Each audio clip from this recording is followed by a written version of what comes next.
Should trout that are genetically modified for fast growth in hatcheries be allowed to be sold in the United States of America?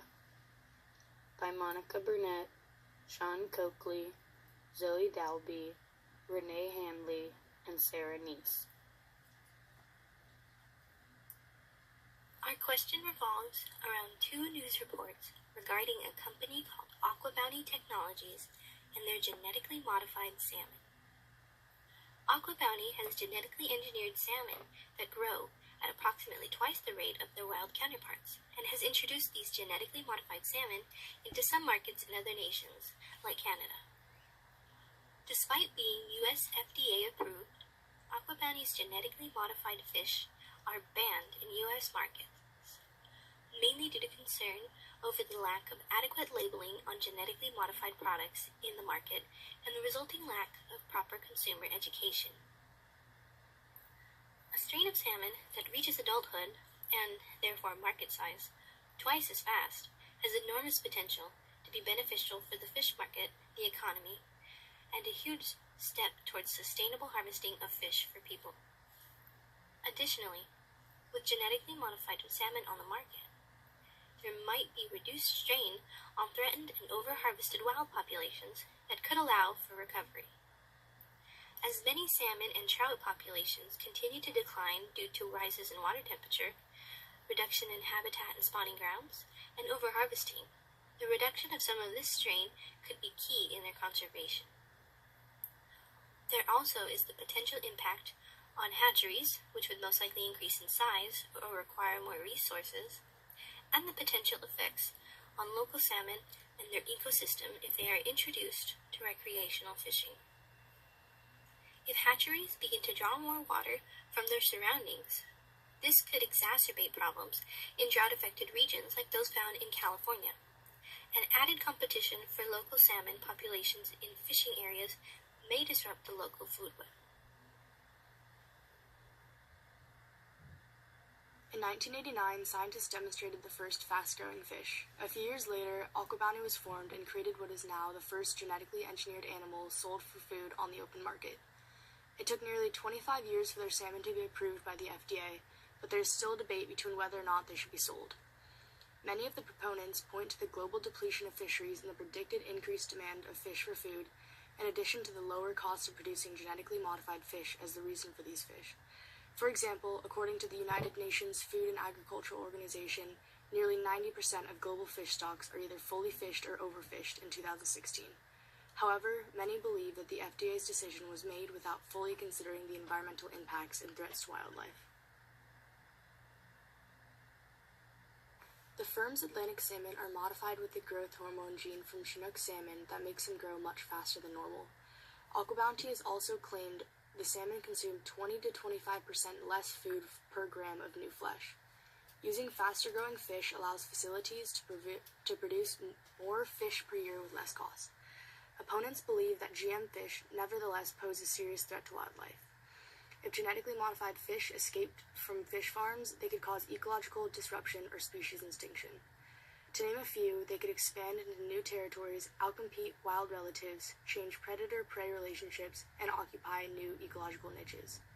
However, the approval of growth hormones transgenic Atlantic salmon for human consumption in the US and Canada was based on physical and biological containment measures resulting in high certainty for negligible exposure of the transgenic fish to natural ecosystems.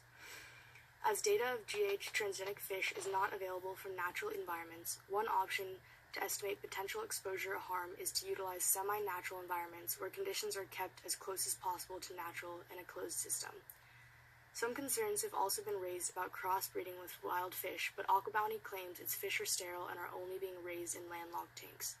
In addition, a study demonstrated that the interaction of farm with wild salmon results in lowered fitness, with repeated escapes causing cumulative fitness depression and potential extinction in vulnerable populations.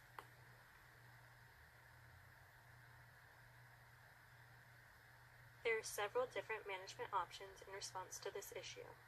One of the easiest to implement would be to simply label products as genetically modified. This option allows the consumer to decide for themselves if they are or are not comfortable consuming this new kind of fish.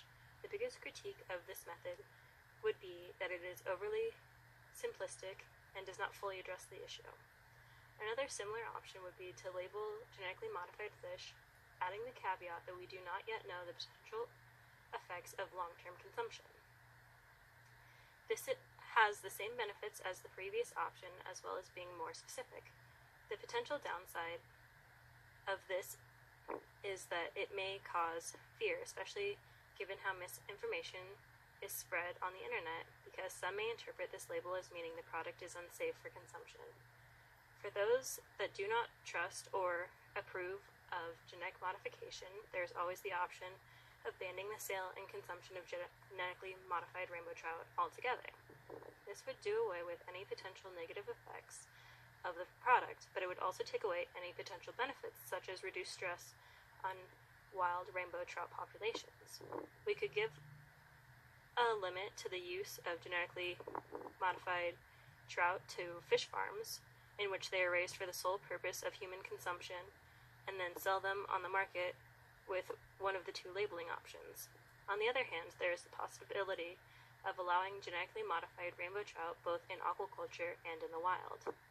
This could then potentially help supplement not only store-based demand, but also the high demand of these fish for sport fishing. The biggest critique of this option is that it is possible that the introduced trout would outcompete the wild trout, actually having an adverse effect on native species. Finally, there is the option of limiting the sale of these genetically modified rainbow trout to small scale. This may be critiqued as too much government intervention in the market.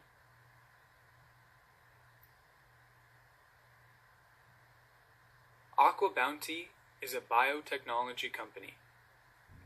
In order to prevent the genetically modified fish from crossbreeding with wild fish, Aqua Bounty has made their fish sterile and raised them in landlocked tanks. The genetically modified fish grow at an accelerated rate than wild fish of the same species and reach much larger sizes. Diseases have the potential to spread quickly with large amounts of fish in a small space within these landlocked tanks. We are not sure if the infrastructure is in place to support large amounts of landlocked tanks for the genetically modified fish. When the genetically modified fish inevitably escape their enclosures, they could be competing with wild populations for food and nesting areas. We are unsure if the genetically modified fish are adapted for the wild, where food is scarce, as they are used to people feeding them. If people do eat the genetically modified fish, there is a chance it could lower the stress on the wild trout and salmon populations, allowing them to rebound. Decision making on this issue. The environmental impacts of large amounts of genetically modified fish in the wild is not known. With this amount of uncertainty, further studies are needed. Our theory to estimate the potential harm would be to conduct controlled experiments using semi-natural environments, but being sure to keep the conditions as close to natural as possible within a closed system.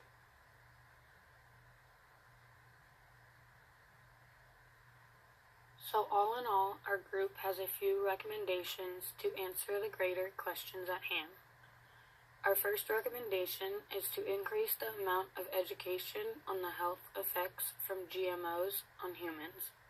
This is to help the consumer decide whether or not to take the risk of eating genetically modified products.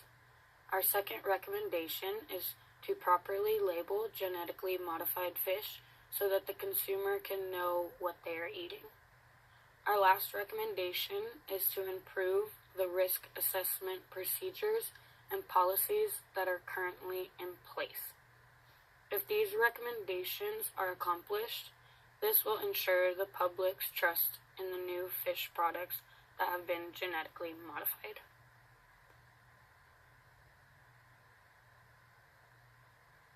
Our group came to these recommendations because genetically modified trout and salmon is one solution to protecting the current declines in our wild populations due to overfishing for human consumptions. Also, something needs to be done soon and quickly in order to satisfy our increasing demands for fish with our increasing population worldwide.